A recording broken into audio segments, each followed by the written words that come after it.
All right, after a long reprieve, I'm gonna make some new videos here. I did some pack reviews last year, still happy with the packs, and I don't plan on continuing to buy them just to try them out. I wish I had that kind of money, but I don't. So, we're gonna do some talking today about some elk hunting rifle and accuracy stuff. I'm gonna try and split this video into a few different parts. Go on, go on. Shoo, shoo, shoo, shoo. It's my wife's dog, by the way. So we'll go from there. It's been a long time since I made a video. I live in central Minnesota, unfortunately, with the current political climate, but we had a really long, hard winter here. We had a ton of snow, a ton of cold, a lot of below zero, and a lot of wind. So I wasn't really in the hunting / outdoor video making mood. However, you know, every now and then we get a glimpse of hope. We still continue to get snow and rain. Everything's a mess. I was actually pushing ice with my plow driving out to my target stand today because it just keeps going. But let's talk elk hunting rifles real quick here. We're not going to get real in depth, but I'm starting to see a lot of different information out there, a lot of different comments by people, comments by friends of mine. And I think in this one, we're going to kind of focus on the essentials of actually learning how to shoot a rifle properly. So, a little bit of background. I've been hunting my entire life. I'm in my early 40s, which is why I'm not sitting in front of the camera. I'm just not that beautiful to look at. I've taken dozens of deer. I've seen several elk killed. I picked up elk hunting here 3 years ago, so I don't have a ton of elk hunting experience specifically. What I do have, though, is a ton of rifle ammunition, ballistic experience. I come from a long military background, long law enforcement background with some SWAT time, where I'm actually still currently on the SWAT team as a team leader. So I studied ballistics my entire life. I've done a ton of shooting. I shoot over 1,000 rounds a year of pretty much everything, with the exception of shotgun, but AR-15, self-defense stuff, shoot over 1,000 rounds of handgun, 1,000 rounds of precision rifle. I do pretty much all my own hand loading. I don't buy a lot of factory bullets, although there's some good options out there. And I'm fortunate enough to have a 400-yard rifle range at my home. All right, so let's talk real quick. I have a ton of people come through here to shoot. I have military buddies, law enforcement guys, family, friends. And I keep seeing the same consistent mistakes again and again and again. So it's almost appalling how many people come out here with their rifles to check their zero and such, or to do some fun shooting. And I've got just the basic same thing I ask pretty much everybody now, just for my entertainment as much as anything. I simply ask them, is your rifle sighted in? To which almost everybody will respond yes. And then my next question is, what ammo is it sighted in with?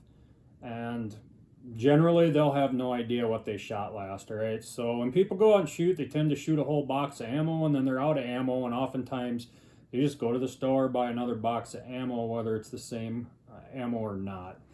So first big problem I'm seeing is guys are not sticking to consistent ammo. So I would say 70 to 80% of the time when guys come out to shoot, I'll ask them if their rifle is sighted in. They'll say yes. I'll ask what ammo it's sighted in for. They either won't know, or they'll tell me, you know, probably whatever they're shooting.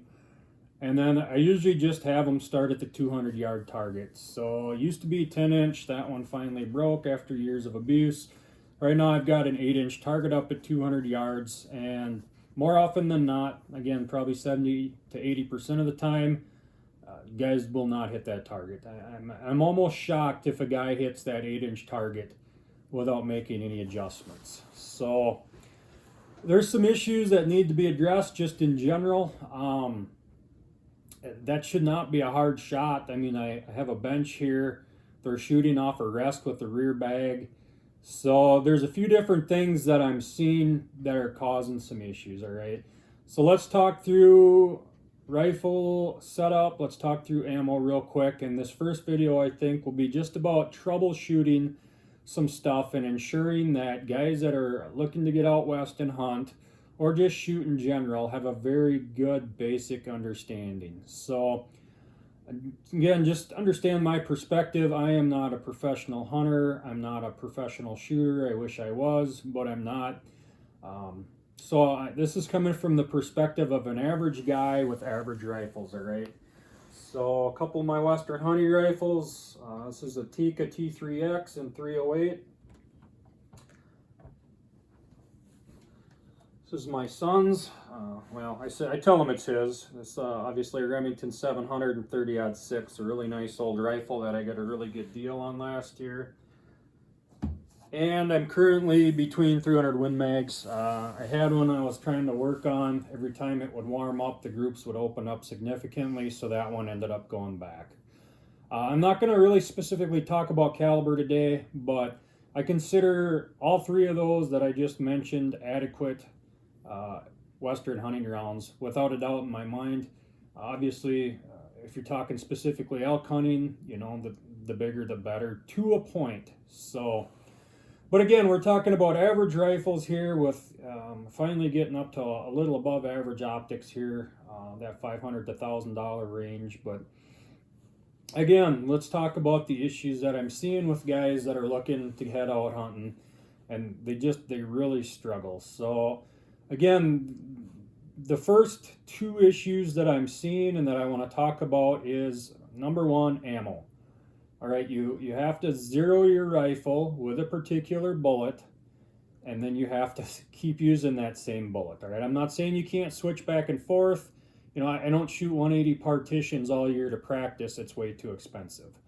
So what I'll do is a month and a half before elk hunting season, I'll switch my zero over to the 180 partition, and then I'll start practicing with that. And you need to get some rounds downrange, all right? You need to understand how weather affects where that bullet strikes. You need to understand the wind drift at different ranges. You need to understand the drop based on temperature variations. I've seen rounds that vary up to about 184, 185 feet per second between 80 degrees and 0 degrees. So there's a lot of things we could talk about, but the first thing that we got to do is we have to have consistent ammo, all right? So if you want to go out and shoot and practice for hunting, for example, my Tikka 308, I shoot 150 interlocks. That's my general go-to Minnesota deer hunting load. That's what I train with and practice with all year. So it's a very average bullet, right? There's nothing special about it. Strangely enough, I get really good accuracy out of that bullet. And in fact, this 308 generally gets very good accuracy with any flat-based bullet. For some reason, when I get to the boat tails, it's still adequate, but I just know this rifle prefers flat-based bullets. So again, the thing is, if that's my practice bullet, then that's what I need to stick with. I need to zero with the 150 grain interlock bullet, and that's what I need to train with until I'm getting ready to switch over to my hunting round. And if you have the money to shoot 180 partitions all year, you know, hundreds of rounds, then congratulations, you've certainly made better life choices than I have. But number one mistake I see with people shooting is they don't stick to the same ammo. All right, so stick to the same ammo. It doesn't matter what it is. Just for general target practice, I like something cheap. Core locks, interlocks, you know, there's not going to be a huge difference out there. I'm only going about 4 clicks when I go from the interlock to the 180 partition. I hand load both of those rounds. But again, you still have to know the ballistics of your actual hunting round, what the wind does to it, what the cold does to it, drop at different ranges. But it doesn't matter so much what you practice with as long as you're getting adequate accuracy and you're sticking with it, right? So first mistake. Second mistake is you never had a good zero to begin with, all right? So I see a lot of that. I don't know how guys often go to zero a rifle, and I think there's some confusion there, especially in areas like central Minnesota, you know, where a long shot at a deer might be 200 yards. You know, I've taken dozens of deer, more than I can even count, to the point where I usually just sit there now and watch them walk by. It's fairly rare that I actually shoot one anymore. But for whatever reason, you know, these short distance hunting states, a lot of Minnesota is shotgun only. where it is rifle, a lot of it's fairly heavily timbered. So, accuracy in Minnesota to a lot of guys is hitting a ply plate at 100 yards. That's it. I mean, they'll go out and they'll shoot 3 shots at a ply plate at 100 yards, and as long as all 3 shots land on the ply plate, they're happy. And let's be honest, I mean, that's probably adequate if you're only shooting 150, 200 yards. But you have to understand, if you're new to Western hunting, that is not Western hunting. So there's certainly opportunity for close shots. Of all the elk we've taken, we've only taken one past 200 yards. But there's also opportunity for far shots. Last year I took my deer out west at 373 yards with a 308. So you have to understand, second point, that pie plate accuracy is not good enough, all right? You have to get on a bench, on a solid rest, and you have to shoot until you've got that nice 1.5 to 2 MOA group at the most, generally about 1.5 to 1.75 inches high, all right? So number 3, guys don't know what they're zeroed at. So I'll ask the guys that a lot, are you zeroed at 100, 200, 230, 150? And a lot of guys won't know. It's whatever they set up on their buddy's hillside. You got to understand that your ballistics are going to be driven by your zero distance, right? So if you have a ballistics app like I do, I use the Hornady app. It's been pretty dang accurate for me. That's based on accurate information going into it. So you can still zero for 200 yards at 100 yards. You just have to understand what that offset should be. So I went out and shot a target today at 100 yards. I'll show you that target probably a little bit. I might do a separate video about that, but it's a target I use to practice different positions for Western hunting. Before I could shoot that target, I had to come in from my 200 yard zero to my 100 yard zero, or I would have been off the paper on some of them. So on that rifle, I came down 8 clicks, and that put me dead on at 100. So I'm zeroed about 2 MOA or 2 inches high at 100. That's my 200 yard zero. But again, understand you have to know your zero distance, especially if you don't have the opportunity to shoot long distances. If the only range you can get on is a 100 yard range and you want to take a 400 yard shot, you're going to be doing that with the use of ballistic software, and that's going to be based on, again, accurate information. That could be a whole different video, but the accurate information you need to get into there is your zero range, velocity, again, bearing in mind that velocity can change greatly depending on temperature, scope height, BC of the bullet, and there's a few other things. But understand your zero range. One of the last things I'm going to talk about, just general mistakes that I'm seeing a ton of. All right, so let's recap real quick so I can keep my mind straight. First problem, ammo. You got to stick to the same ammo if you're going to practice. The second problem was, what am I seeing a lot of? Oh my God, that cat scratching at the door is just distracting me to death. Sorry. I don't remember. We were talking about zero for the third. I'm sorry. The second one was people just don't have a good zero, right? So pie plate accuracy does not really work for Western hunting. Third one, you have to know what you zero at, especially if you don't have the opportunity to confirm that with each range. So in the perfect world, you would create that ballistics profile. Say my hunting round is a 180 partition, both out of the 30-06 here and the 308. And then you would test that.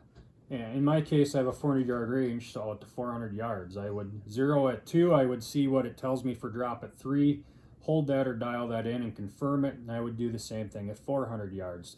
Try and hold, whatever that drop is, whether you measure it in mils, MOA, or inches. If you just got a common scope with a duplex reticle, you just got to try and hold for that, whatever your drop might be, 24 inches, and estimate that. But you want to confirm that, obviously.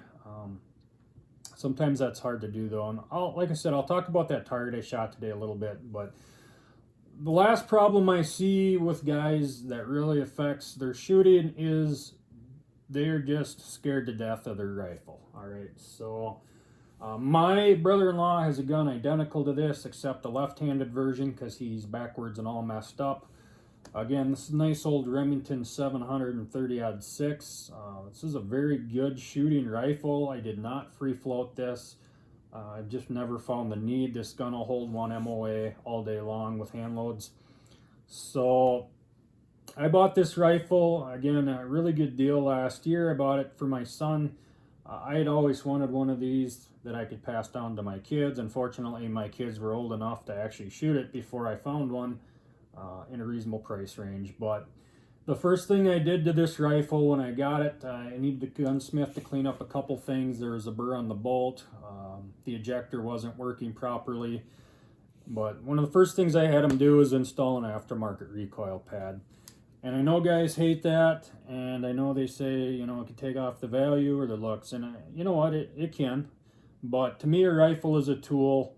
If I can't shoot it well, then it's pointless to own. I don't have the money to just collect guns. So I went with this thin 1/2-inch Pacmar grind-to-fit pad. So in my opinion, it's still a good-looking gun. This isn't a whole lot bigger than the plastic butt plate that came on this rifle.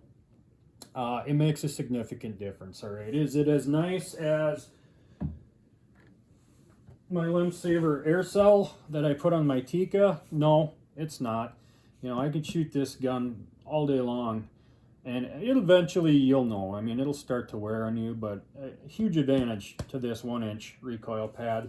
But again, that makes a significant difference. Even just getting that small of a recoil pad on there, that probably cuts down on that shoulder pain 30-40%. All right, so I know a lot of guys are thinking, well, it's just a 30-06, but a lightweight 30-06 with a plastic butt plate can be extremely unpleasant to shoot.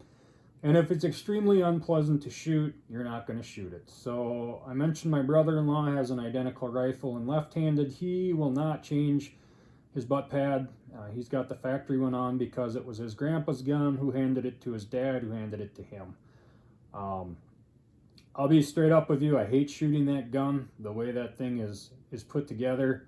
Again, identical to this in left hand. When I shoot it, that butt plate, the plastic comes up and smacks me in the collarbone. I can maybe shoot 3 decent rounds out of that gun before I'm done. At that point, I'm starting to flinch and I'm having problems. And he's lucky sometimes to get 1 decent round out of that gun. I'll be honest with you. So, you know, he says, well, I never notice it when I shoot at deer, but then he proceeded to miss the first deer he shot at last year out west by a fairly wide margin. And I guarantee you that's due to a flinch, all right? So there's a lot of things we can do to try and help with the flinch. I still do it myself on occasion. But one of the first things is get a proper fitting rifle with a real recoil pad on there. And again, I did have him cut the stock down a little bit so it didn't change length of pull. So yeah, it's not factory original, but it's a hell of a lot more fun to shoot. I can get through 15-20 rounds now before my shoulder starts getting sore. All right, so again, I know this is just a strange guy off the camera doing a lot of talking, but it's a strange guy that owns a 400-yard rifle range. I put, again, thousands of rounds downrange a year. I work with a lot of different people. I've worked with a lot of snipers over the year. I am not a sniper. I have never been a sniper. I do not shoot as well as any of the snipers I know. I'm not claiming that I do. But you have to address these issues before you get started, and you have to get out and shoot, all right? Western hunting, there's a lot of variables out there. You know, there's a lot of wind. There's a lot of elevation changes, which can affect, obviously, where your bullet's going to strike. There's temperature shifts and stuff like that. So, real quick here, the last thing I want to show you, this is just a target that I made up. Looking back, I should have done it in like bold marker because it's really hard to see.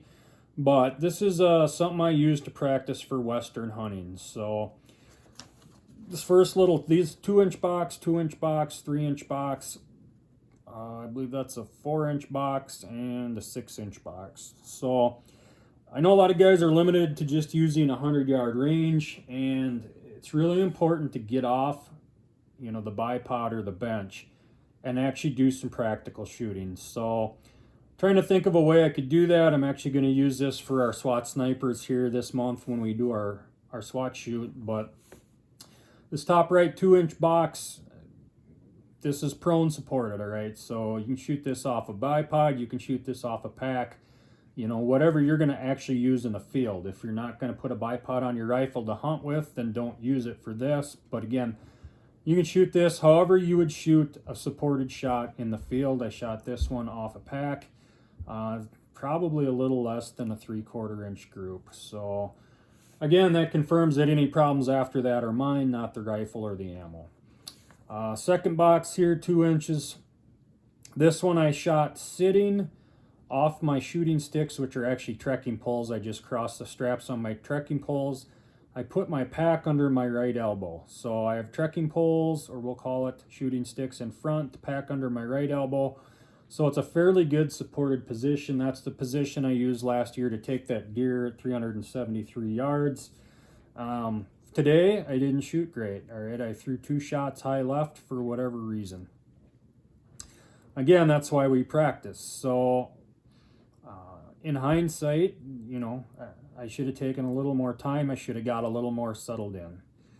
3-inch, all right, this is supported either just off of sticks, or just off a pack. So I shot this off my pack today. I stood the pack up and I just sat there, leaned the rifle on top of the pack as it was standing up and shot this. And to be completely transparent, I shot an extra round here. I'd managed to throw one off the right side of the paper. I'm learning that I shoot much better off my trekking poles and my shooting sticks than I do just leaning the rifle on a pack. So that one doesn't count. That was just me making myself feel better. Actually, I'm not sure which one it was. It was probably one of these that didn't count. And I went 2 for 3 on this. All right, so again, that is not good shooting. I did do the redemption shot just to feel a little better about myself. Moving over here, again, this is a 6-inch box. This is kneeling supported, all right? So I just knelt down on my deck, leaned against my deck spindle, and I shot this kneeling while leaning on the deck spindle, all right? So, wait, wrong group. That's the 4-inch box. This is kneeling supported. So I shot this kneeling, leaning on the deck spindle. I'd love to tell you guys that this was my group, but it wasn't. It was actually this one, and that guy down there. So I threw one wide right, and I had 2 that were pretty damn decent. So 3-shot, these are all 3-shot groups, but again, kneeling, leaning on a deck spindle, 1, 2, 3. This guy will be part of a different group that we'll talk about. This is kneeling, not supported, so just kneeling, not leaning on anything, normal kind of a high kneeling position. Again, in light of complete transparency, I also threw one of these off the paper.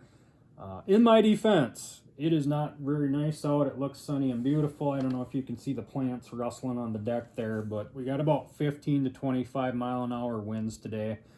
I don't know what it is, probably 34 degrees. So I was shooting this in a Carhartt coat, blah, blah, blah, excuse. But again, this is kneeling, unsupported 6-inch box, and I managed to throw one, I believe, off the left side of the paper. So I shot an extra shot just to feel better about myself.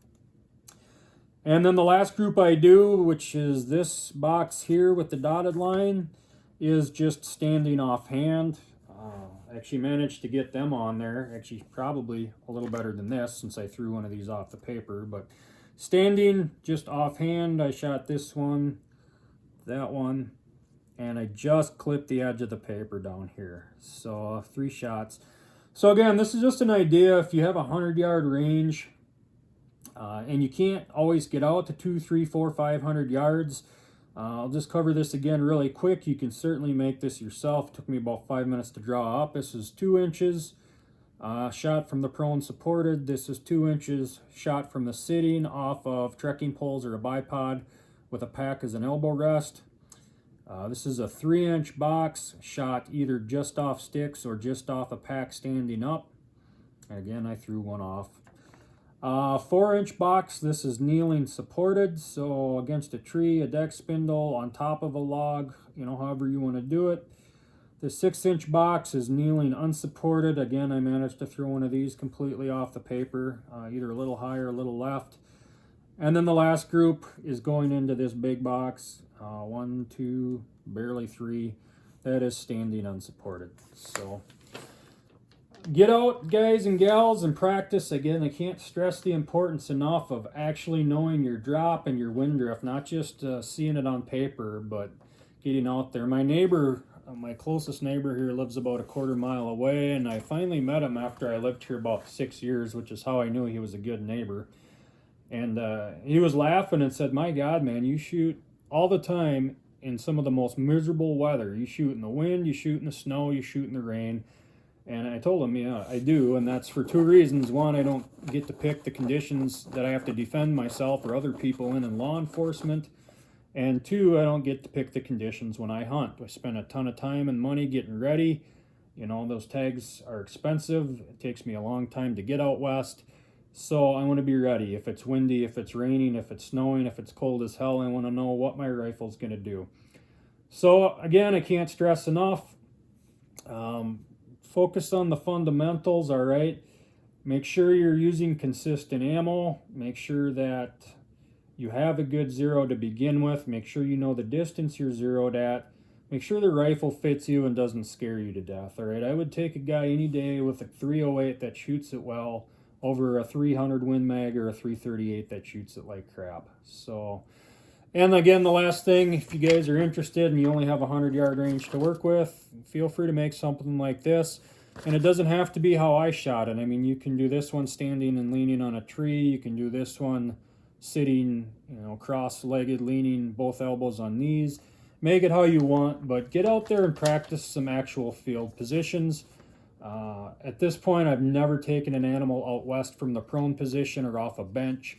So it's extremely important to actually get out and practice some fundamental accuracy, all right? Stay tuned. I'll probably do some more videos, especially if this one gets some views. I'm sorry this got a little long, but there's a lot of stuff to talk about.